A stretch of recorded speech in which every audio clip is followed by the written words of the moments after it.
সকালবেলা গিয়েছিলাম হাঁটতে এবং দেখেন রাস্তার ধারে একটি গাছে কাঠবিড়াল কত সুন্দরভাবে তারা কাঠগোলাকে কাটছে এবং পোকামাকড় খাচ্ছে তারা।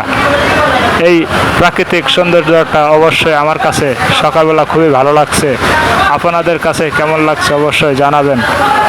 তাই আমি কাঠবিড়ালের কাছে গেলাম এবং তাকে ভিডিও শ্যুট করে নিলাম এবং আপনাদেরকে দেখানোর জন্য আমি নিয়ে আসছি আজকে। খুবই ভালো লাগছে আমার কাছে। আপনাদের কাছে কেমন লাগছে অবশ্যই জানিয়ে দিবেন।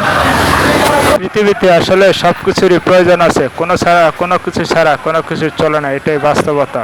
দেখেন একটি কাঠবিড়াল তার খাবারের আহারের জন্য সে কি কাজ করতেছে, কাঠগুলাকে কাটছে এবং এগুলোকে আস্তে আস্তে নরমভাবে খাচ্ছে। খুবই ভালো লাগছে আমার কাছে এবং দৌড়াদৌড়ি করছে। কয়েকটা কাঠবিড়াল সেখানে ছিল এবং একটিকে আমি ভিডিও শ্যুট করতে পেরেছি। আসলে এই ভিডিওটা আমার কাছে খুবই অসাধারণ ছিল, দারুণ। আপনাদের কাছে কেমন লাগছে অবশ্যই জানাবেন।